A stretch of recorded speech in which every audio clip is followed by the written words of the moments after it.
राधा वल्लभ श्री हरिवंश। महाराज जी, आपके चरणों में कोटि कोटि प्रणाम। महाराज जी, मेरा मन बचपन से पूजा पाठ में कम और समाज सेवा में ज्यादा रहा है। इसलिए मैंने समाज सेवा ही की है और परम पवित्र भगवा ध्वज को ही अपना गुरु बनाकर समाज की और भारत माँ की सेवा करना शुरू किया है। तो क्या मुझे शरीर के गुरु बनाने चाहिए या नहीं? गुरु शरीर का थोड़ी होता है, गुरु तो अध्यात्म का होता है। शरीर का गुरु थोड़ी कोई होता है। शरीर का गुरु क्या है? शरीर का जन्म लेना, शरीर का भोगों में भोगना, शरीर का मर जाना, इसका गुरु अध्यात्म का होता है, अपने स्वरूप को जानने के लिए होता है। तुम जिसकी सेवा कर रहे हो भगवान ही है, समाज रूप में भगवान ही है। भाव उसका बदलो। ये जो हमारा देश है या पूरा विश्व है, ये हमारे भगवान की ही तो रचना है ना। तो भगवत स्वरूप मानकर किसी की भी सेवा करो, पर मानना होगा भगवत स्वरूप, व्यक्ति मानकर नहीं। व्यक्ति मान करके जो सेवा करोगे उसमें अहम पुष्ट होता है। मैं सेवा करता हूं, मैंने बचाया, मैंने किया, वो सब धूल दूषित हो जाएगा। भगवान का मैं सेवक हूं और भगवान ही मेरे सब रूपों में है। देश रूप में, व्यक्ति रूप में, जीव रूप में मैं सबका सेवक हूं, सेवा कर रहा हूं। और इसका फल ये है कि मेरे भगवान प्रसन्न हो। बस तुमको इतना सोचना है। गुरु बनाना है कि बिगाड़ना है, ये उनका काम है। उनको जरूरत होगी गुरु बन के आ जाएंगे, उनको जरूरत होगी आपको गुरु के पास पहुंचा देंगे। आप तो बस ऐसे ही रहो। जो भी कार्य पकड़ो उसको निष्ठा से, उसे अपना जीवन बना लो। देखो, हमारे देशवासियों ने अपने देश को स्वतंत्र करने के लिए बहुत पीड़ाएं सही, मृत्यु का भी वरण किया। ये खिलवाड़ नहीं, देशभक्ति। वंदे मातरम कहकर फांसी के फंदे को चूम के अंग्रेजों की खोपड़ी काम नहीं कर रही थी कि भारतवासी है कैसे। जैसे ब्याह में कोई उत्साहित होकर जाता है, ऐसे भगत सिंह वगैरह मुस्कुराते हुए जा रहे थे। उनको लग रहा था कि मृत्यु के फंदे में जा रहे, फिर भी ऐसी मुस्कुराहट। वंदे मातरम बोलकर फंदा, जय हिंद, प्राण त्याग दिए। उनको भगवत प्राप्ति होगी, कोई साधारण जीव थोड़ी है। देश को भगवान मानकर अर्पित किया है। तो हम जिस मार्ग में लगे उसमें संशय न करें। समाज सेवा में लगे हो तो प्राण समर्पित करने का उत्साह रखो। हम अपने देश के लिए, अपने समाज की रक्षा के लिए आवश्यक हुआ तो प्राणों की भी आहुति दे देंगे। पर सब रूपों में भगवान है, ऐसी भावना करो। तो ये कार्य करते हुए भी आप भगवत प्राप्ति कर लेंगे, क्योंकि सब रूपों में भगवान ही है ना। हाँ, किसी भी रूप, जब हम किसी धातु के विग्रह में भगवान की भावना करके रिझा लेते हैं, तो चलते फिरते भगवान में कैसे नहीं हमारी भावना बन जाएगी। ठीक है। हाँ। संजय जी, राजस्थान चूरू से। महाराज जी, आपके चरणों में कोटि कोटि प्रणाम। महाराज जी, आपकी कृपा से एकांत सेवा में जैसा ध्यान नाम व मंत्र का बनता है, व्यवहारिक सेवा करते समय वो नाम या मंत्र कैसे दिखे, आप कृपा करके मार्गदर्शन करें। अभ्यास की कमी के कारण, अभ्यास जब हमारा कमजोर होता है, तो जैसे हम बात कर रहे हैं, चल रहे हैं, फिर रहे हैं, तो इसमें स्मरण छूटता है। लेकिन अब देखो, यही जैसे हमें किसी से मिलना है, अभी बहुत आवश्यक है कि हमें 7:15 में मिलना है, तो हम आपसे बात कर रहे हैं, लेकिन बार बार बात करते हुए भी हम वहीं जा रहा है, वहीं जा रहा है। इसे भजन कहते हैं कि हम क्रिया कर रहे हैं पर बार बार क्रिया करते हुए मन वहीं जा रहा है। मुरारी पादार्पित चित्तवृत्ति, बार बार बार बार। पर यह अभ्यास कमजोर है ना, इसलिए। नहीं तो बड़ा आनंद आता है क्रिया। अब जैसे हम आपसे बात कर रहे हैं, तो जब हमने अभ्यास भजन का शुरू किया था बचपन से ना, जैसे 18-20 में, तो गुरुजी ने जैसा बताया, तो हम आपको ऐसे देख रहे हैं और आपके माथे पे पूरा नाम लिख रहे हैं, और आपसे बात भी कर रहे हैं, मुस्कुरा भी रहे हैं, नाम आपके माथे पे लिखा है, हमारे माथे पे चल रहा है। तो आपको लग रहा है बड़ी एकाग्रता से हमारी तरफ देख रहे हैं। हम बिल्कुल आपके रूप को नहीं देख रहे, हम आपके स्वरूप को देख रहे हैं, नाम को। अब क्या हुआ, वो अभ्यास ऐसा बन गया है जैसे आपसे बात कर रहे हैं। आश्चर्य मानोगे, आपसे बात कर रहे हैं, 1 सेकंड के लिए प्रभु से अलग भी नहीं है, 1 सेकंड के लिए भी। तो अभ्यास है। एक दिन द्रोणाचार्य जी ने पांडवों को बुलाया और अर्जुन की अनुपस्थिति में कहा, अर्जुन को कभी अंधेरे में भोजन मत दे देना। तो उनका क्यों? उनका, हम जैसी आज्ञा करते हैं। तो एक दिन मशाल जल रही थी, अचानक बुझ गई, तो अर्जुन कहाँ था, ऐसे गया। वो कहा, अरे मतलब इसमें प्रकाश की जरूरत नहीं है, अगर अभ्यास है तो सीधे मुंह पे हाथ जा रहा है। उन्होंने प्रत्यंचा खींची और अंधेरे पे लक्ष्य संधान शुरू किया कि अगर अभ्यास हो जाए तो आंख में पट्टी बांधकर भी निशाना माना, ऐसे हैं निशानेबाज। तो हमारा अभ्यास हो जाए, भगवान ने आदेश किया है, अभ्यास योग युक्तेन चेतसा नान्यगामिना। यदि हम भजन का ऐसा अभ्यास करें, हमारा अभ्यास थोड़ा कमजोर होता था साउंड में, जैसे साउंड बज रहा है, ढोल धमाका बज रहा है, तो उसमें विक्षेप पड़ता था। हमारा जहां जहां विक्षेप पड़ा है, जिद्दी स्वभाव था, हम वही उसका अभ्यास किया है। अब साउंड बज रहा है, वही नजदीक खड़े होके बार बार मन कह रहा है, अरे साउंड बज रहा है, एकांत चल, नहीं, यही वो अभ्यास ऐसा पुष्ट हुआ कि उधर साउंड बजेगा और इधर उतनी जोर से अंदर से नाम चलेगा, मंत्र। अभ्यास बहुत बड़ी मीठी चीज है। यदि आप अभ्यास और परिपक्व करें तो युद्ध करते हुए भजन हो सकता है, क्योंकि भगवान आदेश कर रहे, मामनुस्मर युद्ध। अच्छा, युद्ध तो बहुत खतरनाक खेल है, अपने को बचाना, सामने वाले को परास्त करना और भजन भी करना। जब युद्ध में भजन हो सकता है तो भैया हर काम में भजन हो सकता है। तो भजन का अभ्यास हम और बढ़ावें। रविंद्र कुमार जी, गुरुग्राम से। राधे राधे महाराज जी। महाराज जी, कई बार हम फोन पर दूसरों को झूठ बोल देते हैं, लेकिन उस झूठ से उनका कोई अहित नहीं होता, तो क्या ये फिर भी अपराध की श्रेणी में आएगा? नहीं, हम क्यों गलत अभ्यास क्यों करें, क्यों बोलें? उनका अहित नहीं होता, हमारा हित नहीं होता, तो व्यर्थ में झूठ बोले क्यों? झूठ क्यों बोले? हम असत्य को क्यों अपने अंदर आश्रय दें? असत्य भाषण ही तो झूठ होता है। फिर असत क्रियाएं होंगी, असत चिंतन होगा, हमारा जीवन व्यर्थ हो जाएगा। हम असत्य का आश्रय नहीं लेंगे, असत्य को हम अपनी जगह नहीं देंगे, न वाणी में, न क्रियाओं में, न चिंतन में। तभी तो सच्चिदानंद, प्रभु को कहा गया ना, सच्चिदानंद रूपाय विश्वोत्पत्त्याद हेतवे तापत्रय विनाशाय श्री कृष्णावयम। हाँ, असत्य जैसे किसी की जान बच रही है, हम झूठ बोलने बन जाएगा। किसी की बेटी का ब्याह हो रहा है, हमारे थोड़ा झूठ बोलने से उसका काम बन गया, बढ़िया है। किसी का कोई परम मंगल होने जा रहा है, हम थोड़ा झूठ बोलते हैं, चल जाएगा। लेकिन जब ना हमारा लाभ है ना उसका लाभ है, तो व्यर्थ में झूठ बोलने देने से क्या है? ये मोबाइल तो मानो झूठ बुलवाने की कला सिखाता है। बोले हेलो, आप कहाँ हो? बोले अभी तो वृंदावन में नहीं, आगरे में है, फिर आपसे मिलकर के बात करें। और वही बगल वाले घर से बोल रहे, झूठ बोल दिए।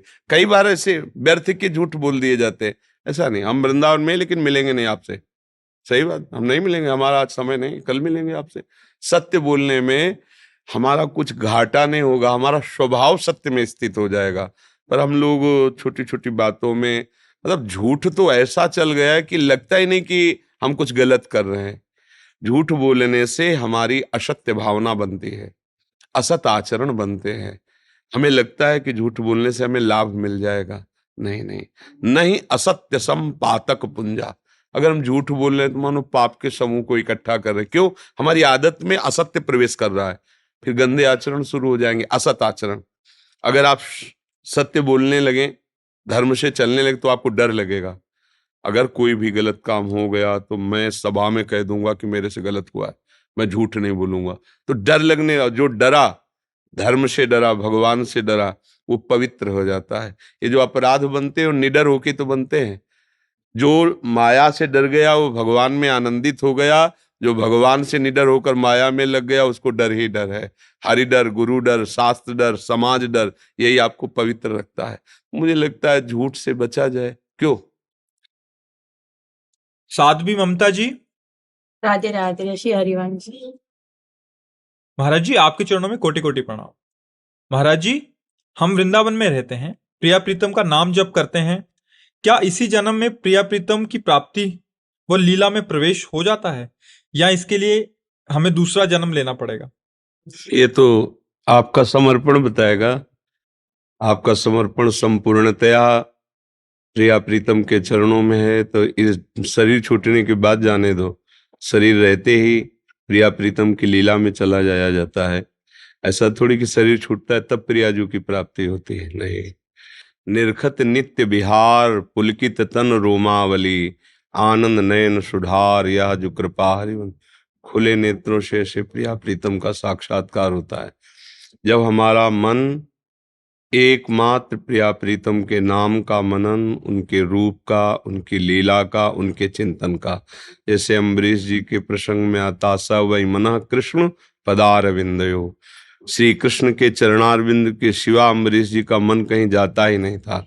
जैसे गोपीजनों के विषय में आता है, मुरारी पादार्पित चित्त वृत्ति, श्री कृष्ण के चरणारविंद में एक एक वृत्ति, ऐसे ही प्रियालाल के इस गोरे सांवले चरणारविंद में एक एक वृत्ति हम जितनी जल्दी लगा दें उतनी जल्दी भगवत साक्षात्कार हो जाएगा।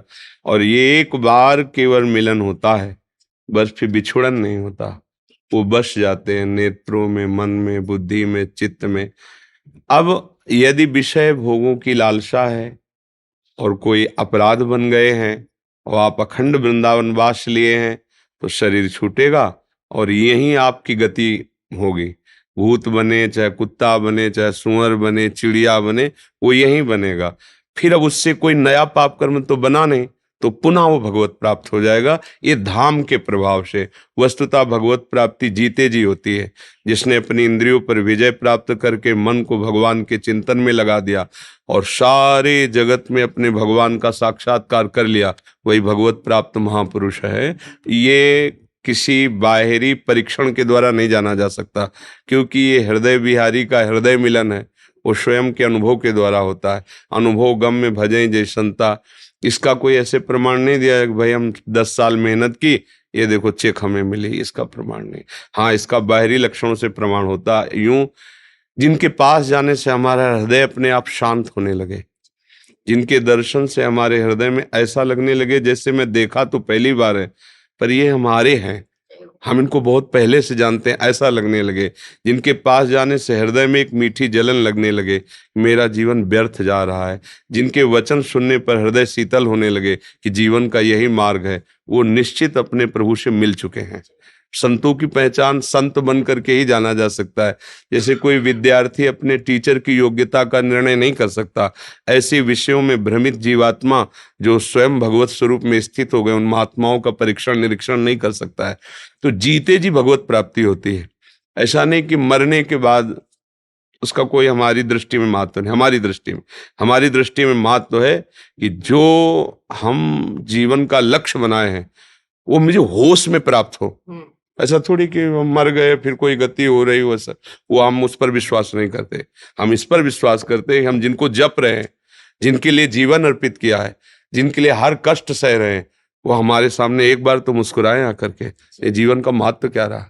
केवल भरोसे पे जीवन हम व्यतीत कर रहे हैं, एक बार तो आके कहें कि तू मेरा है। जिनके लिए है, अब हमारा पूरा जीवन आपके लिए, आप पर्दा लगाए माया को बैठे रहो, तो ऐसा कैसे हो सकता है? एक बार तो मेरे सामने आओ, बस कह दो कि तू मेरा है, फिर इसी सहारे से जीवन काट लेंगे। पर वो ऐसे कृपालु हैं कि कहना नहीं पड़ता, वो छा जाते हैं, हृदय में छा जाते हैं। हमारा समर्पण कमजोर है, हमारे प्यार में कमी है। हम कहीं किसी शरीर से प्यार करते हैं, किन्हीं भोगों से प्यार करते हैं। यदि केवल प्रभु से प्यार प्रकट हो जाए तो फिर वो इतने प्यार करने वाले, प्रीति की रीति रंगीलो ही जाने, वो अपने भक्तों के लिए सेवक बन जाते हैं। इतने महान ईश्वर होकर नंदानाई के लिए राजा के पैर चापे जा करके, सब कोई जानता है। अर्जुन के सारथी कहाँ भगवान बैठे हैं? जिनके चरण रखने की चौकी को ब्रह्मा शनकादि अपने मस्तकों से घसते हैं, वो प्रभु अर्जुन की जहां जूती वहां बैठे हैं। रथी जहां बैठता है उसकी जहां पादुका होती है वहां सारथी का। जिनकी चरण रखने की चौकी को ध्येयम सदा परिभोग्नम अभीष्ट दोहम तीर्थास्पदम शिव विरंचनुतम शरण्यम भृत्यार्थिहम प्रणतपाल भवाब्धिपूतम वंदे महापुरुष ते चरणा, वो भगवान वहां बैठे हैं। किस लिए? अपने भक्त के कारण। भगवान जब आप अपना समर्पण कर दोगे तो आपका अपना समर्पण कर देते हैं, रोम रोम आनंद में, प्रत्येक प्रकृति आकर्षण में। पर हम लोग क्या करते हैं कि भगवान को साधन बना लेते हैं और भोगों को साध्य मान लेते हैं। गलती हो जाती है। भजन तो सबका चल रहा है, हमारी दृष्टि में कोई भजन बिना नहीं है। हमारी दृष्टि में कैसे? क्योंकि हरि सब रूप में, कोई स्त्री का भजन कर रहा है, कोई धन का भजन कर रहा है, कोई मान प्रतिष्ठा का भजन कर रहा है, कोई भोगों का कर रहा है। नाना प्रकार से भजन हरि का ही हो रहा है, क्योंकि हरि ही सब रूपों में, मेरी दृष्टि में सब भक्ति कर रहे हैं, सब भजन कर रहे हैं। कोई विषयों का भगत है, कोई नाना प्रकार की कामनाओं का भगत है, लेकिन हरि से प्रीति नहीं है। बस सारी की सारी बात ये रद्द हो जाती है। भजन हम मान लो कर भी रहे, कृष्ण कृष्ण राधा राधा, और हमारी चाहत भोग है, तो प्रियाजू का दर्शन नहीं होगा, प्रियाजू का प्रेम प्राप्त नहीं होगा, शुद्ध ज्ञान नहीं होगा। धीरे धीरे अगर ज्यादा बह गए उधर तो नाटक होने लगेगा। चाहे संत वेश हो, चाहे जैसे वो फिर नाटक। सत्य विषय में जब यहाँ किसी से वास्तविक प्रेम हो जाता है तो हमारा चिंतन जाता है कि इसको कभी दुख ना पड़े, क्योंकि मैंने इसे प्यार किया है। हमारा प्यार का संसार का स्वरूप क्या है कि इससे मैं कितना सुख ले लूं, ये प्यार नहीं, वासना है। अगर वास्तविक किसी से भी प्यार होगा, मित्र से, माता से, पिता, तो यही बार बार आता है कि मैं इनको कभी दुखी ना करूं, इनको सुखी करूं, उनको सुख देने की भावना जागृत हो, फिर हम परम पिता प्रभु से प्यार करें, हमारे अंदर सुख वांछा रह जाए, भोग वासना रह जाए, तो बात समझ में। अभी प्यार हुआ नहीं, नाटक हो रहा है। नहीं तो जब भजन होता है केवल प्रभु का, प्रभु के लिए, फिर कोई प्रश्न नहीं रह जाता, अंदर आनंद ही आनंद। और जब प्रभु का भजन कर तो रहे हैं लेकिन भोगों के लिए, तो साधन हो गए प्रभु, साध्य हो गया भोग, इसीलिए आनंद नहीं आता। जब आनंद नहीं आता तो यही स्थान है आनंद खोजने के। शरीर, भोग सामग्रियां, मान प्रतिष्ठा, वाहवाही, इसी में जीव राजी हो जाता है, तो रह गया फिर उसी खिलवाड़ में रह गया प्रपंच के, क्रॉस नहीं कर पाया। कोई इनको क्रॉस करता है तो सिद्धियां आके घेर लेती है, तुम्हारे मन में ये चल रहा है, ये है, तुम वो सोच के आए, वो, ये कोई खास बात है? अरे हम अपने मन के 24 घंटे जान रहे तब तो परेशान हो रहे, तुम 1 मिनट जान गए तो कौन सी बड़ी बात हो गई। बात तो ये कि हमारे मन को समेट कर तुम प्रभु में लगा दो तो तुम्हारा चमत्कार जाने।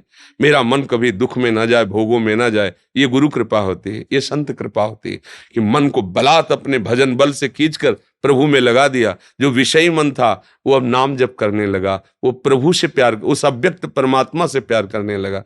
और ये जीते जी अनुभव होता है। मरने के बाद है, शास्त्रों में वर्णन आता है, ऐसा भी आता है, हमारी श्रद्धा नहीं है, मरने के बाद जो गति होती है हमारी श्रद्धा नहीं हमारी, कि जीते जी मैं जीवन मुक्त हो जाऊं, जीते जी शरीर में रहते हुए शरीर का कोई भी भोग आकर्षण न कर पाए, विश्व के कोई भी दुख हमें दुखी न कर पाए, विश्व का कोई सुख मुझे खींच न पाए, ये तो हमारे जीवन का फल हुआ। अब बिना पेंदी का लोटा जिधर चाहो उधर ढंगाते रहो तो फिर हम तुम्हारे कैसे हुए? जब तुम्हारे हुए हैं तो इस माया की सामर्थ्य नहीं होनी चाहिए कि मुझे परास्त कर दे। और अगर परास्त कर रही है तो कहीं अभी हमारा अहंकार है, आपसे हमारा संबंध नहीं है। निश्चित विश्व का बड़े से बड़ा भोग भगवत प्रेमी महात्मा के हृदय में अंकुरण नहीं कर सकता।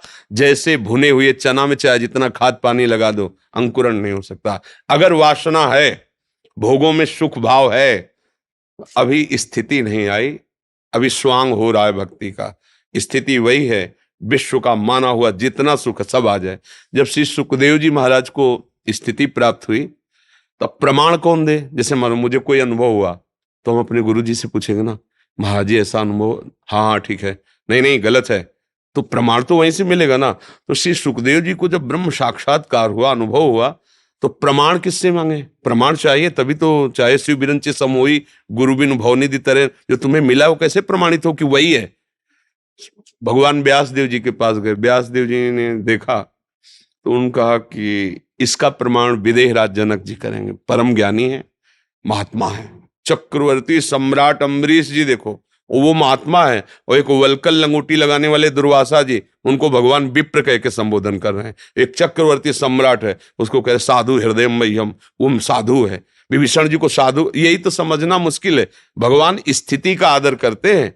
व्यास भगवान ने कहा जनक जी के राज सिंहासन पर पूरा परिकर सब, और विदेह राज हैं, देह भान रहित ब्रह्मबोध संपन्न महापुरुष है। देखो कैसे पता चलता है कि स्थिति कैसी है। श्री सुखदेव जी गए, कई बार सुना है, जनक जी के पास सूचना गई, महामहिम परमहंस श्री सुखदेव जी पधारे। बोले बिल्कुल दरवाजे के अंदर प्रवेश मत होने देना। 7 दिन 7 रात्रि ऐसे ही खड़े हैं। रोज पूछते उनकी मुखाकृति में कोई परिवर्तन? नहीं जी, जैसे आए थे वैसे ही शांत। नहीं तो 2-4 दिन में तो भाई कुछ तो उत्तर दो यार, नहीं बोलाना तो आप हमें भगा दीजिए, आप कुछ बोल ही नहीं रहे, मतलब कोई उलझन नहीं, शांत। 7 दिन 7 रात। इसके बाद कहा आदर से ले जाओ और महल में ले जाओ। महल में ले गए। 9 युवतियों से, वो दिगंबर ही रहते थे। श्री सुखदेव जी दिगंबर है, 16 वर्ष की अवस्था दिगंबर रहते। बोले सर्वांग सेवा करो इनके, उपटन लगाना है, स्नान करवाना है, ऐसे सब। 7 दिन 7 रात्रि तक युवतियों के द्वारा सेवित रहे। रोज पूछते मना स्थिति पर कोई फर्क? बोले जैसे गेट के बाहर थे वैसे महल में कोई फर्क नहीं है। स्वागत किया सुखदेव जी को और कहा हे परमहंस, जो आपको प्राप्त है वही वस्तु है, क्योंकि उस वस्तु के प्राप्त होने पर ही स्थिति होती है, अन्यथा विचलित हो जाएगा। अंग प्रत्यंगों को युवतियां छुए, पुरुष भाव हो तो काम जागृत हो जाएगा, आप ब्रह्म भाव को प्राप्त, ये प्रमाण है। अगर भोगों में वृत्ति जा रही है तो फिर नहीं, स्वात्मा रामम विषय मृग तृष्णामृत, आत्मा राम पुरुष जो भगवत प्राप्त, ये भोगों, फिर अंतर क्या रहा, फिर तो नाटक ही रहा ना। जिन भोगों को अज्ञानी जीव भोग कर सुखी हो रहे हैं, उसी को तुम परमार्थ में चलने वाले सुख का लक्ष्य, और जो भोगों से रहित हो गया है, अर्थात अंदर से भोग चिंतन त्याग, उसे ज्यादा समय नहीं लगता भगवत साक्षात्कार करने में। ये भोग आकर्षण ही भगवत प्राप्ति में विघ्न है, क्योंकि भगवान हमारे हैं, हम उनके बच्चे हैं, वो हमारे अंशी हैं, और वो यहीं बैठे हैं, कहीं और दूर नहीं। वेद कहता है, शास्त्र शीर्षा पुरुषा सहस्राक्षा शास्त्रपात सभूमि ग्वं सर्वतः प्रत्वात यतिष्ठत दशांगुलम। यहां से 10 अंगुल नापो तो हृदय दे, बोले भगवान यहाँ विराजमान, सबके हृदय अक्षत विकारी, उनको कहीं खोजना नहीं। हमें जो बाधा पहुंचा रहा है वो शरीर राग और भोग राग, ये हट जाए तो अभी इसी क्षण भगवत साक्षात्कार हो जाए, विकलता हो जाए, प्रभु के मिलन के लिए हृदय व्याकुल हो जाए, मतलब अब जिया नहीं जा रहा आपके बिना। उसी देखो ना, रुदु सुस्तुरम राजन कृष्ण दर्शन लालसा, तो उसी समय तासा महावीर भूत चौरी इसमें मान मुखाम मुजा पीताम्बर धरा सृग्वी साक्षात मनमथ मनमता, करोड़ों कामों को मूर्छित करने वाले श्री कृष्ण उसी समय प्रकट हो गए। तो हम ये आशा न रखें कि मरने के बाद भगवान मिलेंगे, हमें इतना तन्मय होना है कि इसी जन्म में कुछ ही समय में मेरे को भगवान का साक्षात्कार हो जाए। वो करें कब भी, मेरी मांग अगले जन्म के लिए नहीं होनी चाहिए। और इस परमार्थ का एक सूत्र है, आप जैसा सोचोगे वैसा ही होगा। अरे कोई भगवान नहीं अनुभव में आएगा, साफ सारा संसार दुष्ट दुष्ट नजर आएगा, सब सारा संसार भगवान भगवान नजर है। तुलसीदास जी को राम नजर आ रहे हैं, श्री राम में सब जग जानी, गोपियों को श्याम नजर आ रहे हैं, जित देखू तित श्याममयी, ब्रह्म ऋषियों को सर्वम खलविदम ब्रह्म नजर आ रहा है। जिसने जैसी दृष्टि की वैसा है। ये था माम प्रपद्यन्ते तास तथैव भजाम्य। तो अगर हम ये निश्चय कर ले कि इसी जन्म में बहुत कम समय मुझे भगवत प्राप्ति करनी, निश्चित हो जाएगी, पर उसके लिए फिर और कोई चाह नहीं होनी चाहिए। इस चाह के आगे सब चाह, पर जहां आप ऐसा निश्चय करोगे तो 2 प्रकार की प्रक्रियाएं शुरू कर देगी माया। या तो इतनी अनुकूलता झोंक देगी तुम्हें बावरा बना के अपने में घसीट लेगी, और या इतनी प्रतिकूलता दे देगी कि तुम टूट करके गिर जाओगे। और जो न टूटता है न बावरा बनता है, वो भगवान का भक्त फिर भगवत प्राप्त हो जाता है। नहीं तो प्रायः माया ऐसे ऐसे जहां फेंका तो सब लपक करके उसी में गिर जाते हैं, आगे बढ़ना मुश्किल। ये मोहिनी माया भगवान की है, जो जो हमारे मन में चाहते रही हैं।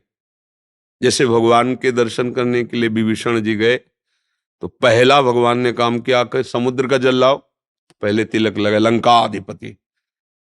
तो विभीषण जी को लगा ऐसा भगवान क्यों कर रहे हैं, आए हैं प्रभु के दर्शन करके आनंदित हो रहे, प्रभु ने ऐसा क्यों किया। अब जलन हो रही है कि प्रभु ने मेरे से कोई गलती हो गई क्या, प्रभु अपने चरणों का प्रेम न देकर पहले लंकाधिपति क्यों संबोधन किया। तब झांक के देखा तो हाँ, उर्कछु प्रथम वासना रही, पर प्रभु अब तो नहीं ना। तो भगवान ने कहा नहीं, जो वासना लेकर हमारे मार्ग में उतरता है पहले हम उसकी वासना की पूर्ति, जाओ लंकाधिपति बनो, फिर मेरे ही भक्त रहोगे, एक कल्प भोगो, इसके बाद मेरे धाम आ जाना। नहीं, लंकाधिपति नहीं बनाते, सीधे भगवान अपने प्रेम में डुबोकर साकेत धाम भेज देते। लेकिन उर्कछ प्रथम वासना रहे, जो वासना लेकर इस मार्ग में दौड़ता है ना, तो माया बड़े ऐसे फेंक दिए, क्या चाहिए, बोले ये हमारी पसंद है, लगो इसी में, प्रभु को छोड़ दो, और छोड़ देते प्रभु को ऐसी मोहली माया है, पूछो। एक बार भगवान नारायण और लक्ष्मी जी ने विनोद किया। लक्ष्मी जी ने कहा प्रभु हमको बहुत प्यार करता है संसार, बोले हमारी वजह से। बोले प्रभु आप, ये तो हम जानती कि आपकी वजह से, लेकिन आपको सही बताया मेरी वजह से आपको प्यार मिलता है लक्ष्मी जी ने कहा मेरी वजह से आपको प्यार मिलता है। भगवान ने कहा चलो परीक्षा करते। तो एक बहुत संपन्न घर था, तो भगवान संत वेश में गए, नारायण नारायण नारायण, आओ स्वामी जी, बैठाला, चरण पखारा, खान पान की व्यवस्था। उतने में एक बुढ़िया वेश में लक्ष्मी जी पधारी, उन्होंने भी कहा नारायण नारायण नारायण, आओ माता जी। भगवान की तरफ देखा, मुस्कुराई। अब प्रसाद जब आया तो संन्यास वेश के अनुसार भगवान ने काठ का पात्र निकाला, लक्ष्मी जी ने अपनी झोले से सोने की थाली, सोने की कटोरी, सोने का गिलास, सोने के चम्मच, सब। भगत देख ही के रह गया, चमचम बुढ़िया है और झोली से कितने सब परोसा पवाया। तो माता जी आप रहने दो, हम पात्र धो लेंगे। बोले हम एक बार जिस पात्र में पाती दोबारा लेती नहीं, ये पात्र तुम ले जाओ। माता जी